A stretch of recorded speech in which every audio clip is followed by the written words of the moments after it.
नमस्कार, आप देख रहे हैं हार्ट टॉक भारत। मैं हूं Diwakar Vikram Singh. Deep state America में भी प्रभावी है। वो अमेरिका जहां कुछ ऐसे संगठन या कुछ ऐसे बिजनेसमैन और राजनेता हैं जो सरकार के इतर पूरी दुनिया के किसी भी देश की सरकार को हिलाने या उसकी अर्थव्यवस्था को प्रभावित करने की कोशिश करते हैं, ताकि उसका व्यक्तिगत फायदा उन्हें और उन संगठनों के साथ साथ अमेरिका को भी हो। लेकिन वही अमेरिका अब उस डीप स्टेट का शिकार होता हुआ दिख रहा है।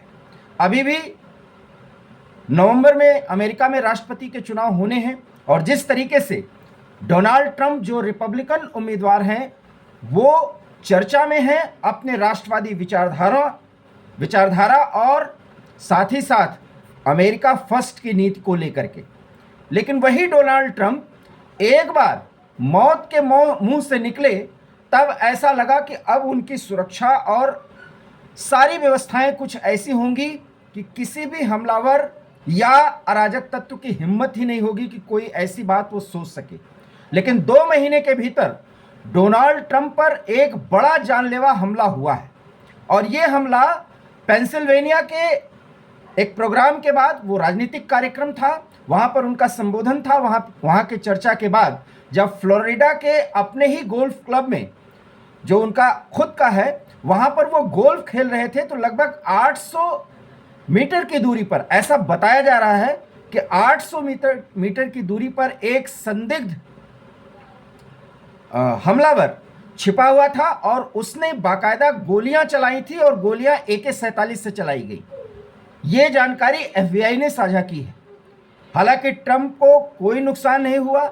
ये ट्रंप के सूचना देने वाले या उनके सूचना तंत्र से जुड़े हुए लोगों ने भी स्पष्ट कर दिया है, अमेरिका की तरफ से भी स्पष्टीकरण आ गया है। लेकिन ट्रंप पर हमला किया गया और ऐसा बताया जा रहा है कि जो जानकारी आ रही है, हालांकि घटना के हुए लगभग 10 घंटे हो गए हैं, लेकिन ये जानकारी जो है वो हम आपको इस आधार पर दे रहे हैं कि वहाँ पर जो ये चुनाव है किस तरीके से खूनी रूप लेता जा रहा है। वो अमेरिका जो पूरी दुनिया को लोकतांत्रिक दायरे में रह करके अपनी बातों को या अपने भड़ास को निकालने की बात कहता है, उस अमेरिका में ट्रंप के खिलाफ ये नाराजगी आखिर क्यों? सवाल तो यही है। जो व्यक्ति अमेरिका फर्स्ट की नीति का उद्घोषक है, जो ये कहता है कि हम पूरी दुनिया में रूस यूक्रेन का युद्ध अगर चल रहा है या इजराइल हमास का संघर्ष चल रहा है, हम उसको रुकवा देंगे, क्योंकि अमेरिका के वेल्थ को हम यूं ही नहीं बर्बाद करेंगे। हालांकि कुछ और नीतियां हैं, जैसे उनका इमिग्रेशन लॉ है, एबॉर्शन लॉ है। वहां पर जो कमला हैरिस हैं, और उनको कुछ लोग कमाला हैरिस भी कहते हैं, लेकिन वो कमला हैरिस है और कुछ भारतीय तो बहुत खुश होते हैं कि वो भारतीय मूल की हैं, उनकी मदर जो है वो भारतीय मूल की थी, तो इसलिए अगर कमला राष्ट्रपति बनेंगी तो ये बहुत अच्छा होगा। ये अमेरिका के लोगों का मामला है, ये वो चुने कि किसको वो राष्ट्रपति चुनते हैं। लेकिन कमला हैरिस के राष्ट्रपति बनने के पहले ये जो कुछ भी हो रहा है इसे आप समझिए, क्योंकि अक्सर अपने देश में, और हमने कई अपने वीडियो में चर्चा की है कि डीप स्टेट का शिकार हुआ था। 4 जून वाला जो चुनाव हुआ, माफ करिएगा, 4 जून का जो रिजल्ट आया, उसके पहले जो भारत में चुनाव हुआ, उस दौर में क्या कुछ किया गया, उसके पहले इंडिया अलायंस के कुछ नेताओं के जरिए किस तरीके से डीप स्टेट ने एक बड़ा खेल किया है, हम तो स्पष्ट बोलते हैं। और किस तरीके से यहाँ किसान आंदोलन, छात्रों को उद्वेलित करना, मजदूर संगठनों को प्रभावित करना, और अभी वो खेल रुका नहीं है।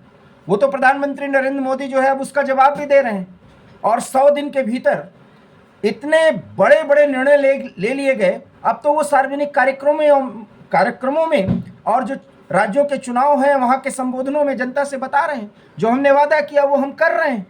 और आने वाले 2047 का जो एक विजन है, जिसमें हमारे वो जनरेशन जिसके बच्चे एक विकसित राष्ट्र के निवासी कहे जाएंगे, देशवासी कहे जाएंगे, उसकी आधारशिला 2024 के पहले रख दी गई। और आधारशिला रखने वाला गठबंधन NDA है और उसके मुखिया प्रधानमंत्री नरेंद्र मोदी है। वो डीप स्टेट जो उनको हटाने के लिए क्या कुछ नहीं कर पाया, वो डीप स्टेट अमेरिका में भी प्रभावी है। और इसीलिए मैं आपको ये बता रहा हूं कि सुरक्षा देने और सुरक्षा को कायम करने का दम भरने वाला या दावा ठोकने वाला अमेरिका और उसकी खुफिया व्यवस्था, उसकी सुरक्षा व्यवस्था इतनी कमजोर है क्या कि पेंसिल्वेनिया के कार्यक्रम के बाद फ्लोरिडा में उन्हीं के अपने गोल्फ क्लब के इर्द गिर्द झाड़ियों में छिपे एक हमलावर के हमला का वो शिकार तो नहीं बन पाए, लेकिन पूरी तरीके से वो टारगेट पे थे। बाकायदा गोलियां चली हैं। ट्रंप की सुरक्षा में जो व्यक्ति थे उसमें से एक सुरक्षाकर्मी और झाड़ी से जो गोली चलाई जा रही थी उनके बीच में गोलियों का आदान प्रदान हुआ, लेकिन ट्रंप को गोली नहीं लगी है। सवाल ये उठता है कि सुरक्षा में कहाँ कमी थी और गोली चलाने वाले का उद्देश्य क्या था? क्या बगैर टारगेट लिए वो गोली चला करके दहशत पैदा करना चाहता था, या गोली चला करके एक प्रोपेगेंडा क्रिएट किया जा रहा था?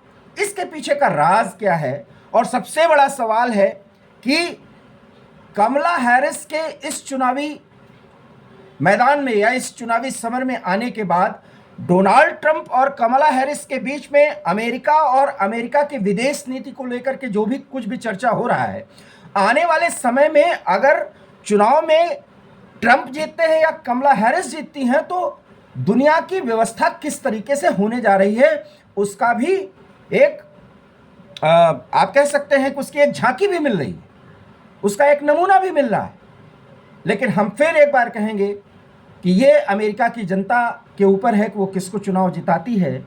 लेकिन अगर ट्रंप चुनाव जीतते हैं तो उस स्थिति में भारत और अमेरिका के रिश्ते बहुत अच्छे हो सकते हैं, रणनीतिक साझेदारी बहुत अच्छे से निभ सकती है। कमला हैरिस के साथ भी वो स्थितियां बनेंगी क्योंकि भारत उस स्थिति में है कि उनकी भी मजबूरी है, लेकिन डीप स्टेट फिर ज़्यादा प्रभावी होगा न सिर्फ भारत में बल्कि पूरी दुनिया में। और इस स्थिति में अगर जियोपॉलिटिकल सिनेरियो में हम एक विश्लेषण करें तो रूस और भारत की दोस्ती फिर बहुत मजबूती की ओर आगे बढ़ेगी, और वो भी तब अगर जेलेंस्की और पुतिन में कोई वार्ता हो जाती है तो फिर चाहे राष्ट्रपति ट्रंप बने या कमला हैरिस, आगे आने वाले किसी भी वैश्विक समस्या में भारत को साथ लेकर ही बढ़ना चाहेंगे। और उन स्थितियों में चीन भी चाहेगा कि भारत के साथ एलएसी पर जो तलखी है जिसको अभी वो कम करने का प्रयास कर रहा है, फिर इस मक्कार देश की मजबूरी हो जाएगी कि भारत के साथ संबंधों को नॉर्मलाइज करे। और अगर ऐसा वो करता है तो भिखमंगा पाकिस्तान जो इतना मजबूर हो चुका है कि अपने वजूद को दिखाने के लिए कश्मीर में कुछ न कुछ करे, वो भी अपने पर मजबूरी में ही सही लगाम कसने की पहल कर सकता है। और अगर ऐसा हुआ तो फिर ये हमारे देश के लिए, पूरी दुनिया की शांति के लिए बहुत अच्छा होगा। तो ये ट्रंप पर दोबारा हुए हमले के साथ साथ मैंने एक बहुत ही संक्षिप्त विश्लेषण देने की कोशिश की है। इतना ज़रूर है कि जो हमलावर है उसका नाम रूथ बताया जा रहा है, और ये भी बताया जा रहा है कि उसका एक आपराधिक रिकॉर्ड रहा है, और एक आपराधिक रिकॉर्ड वाले व्यक्ति का एक भावी राष्ट्रपति के ऊपर हमला करना, आखिर में इसके पीछे की रणनीति और षड्यंत्र क्या था, ये अब एफबीआई को जानकारी देना ही होगा। और अगर ऐसा नहीं हुआ तो अमेरिका खुद भी पूरी दुनिया के सामने ये नहीं बता पाएगा कि जो देश पूरी दुनिया में सुरक्षा व्यवस्था और खुफिया व्यवस्था पर जानकारी शेयर करता है, अपना ज्ञान देता है, वो अपने देश के ही एक बड़े राजनेता की जान नहीं बचा पा रहा है। अभी तो भगवान की कृपा से ट्रंप दोनों बार बच गए, लेकिन अगर AK-47 से जिस अंदाज में ताबड़तोड़ गोलियां चलाई गईं, कुछ अनहोनी हो जाती तो फिर क्या होता? आप इस पर अपना विचार दीजिए। हमारा वीडियो पसंद आया हो तो प्लीज़ इसे लाइक कीजिए, इसे शेयर कीजिए। हमारे चैनल हार्ट टॉक भारत को प्लीज़ सब्सक्राइब कीजिए। बहुत बहुत धन्यवाद। नमस्कार।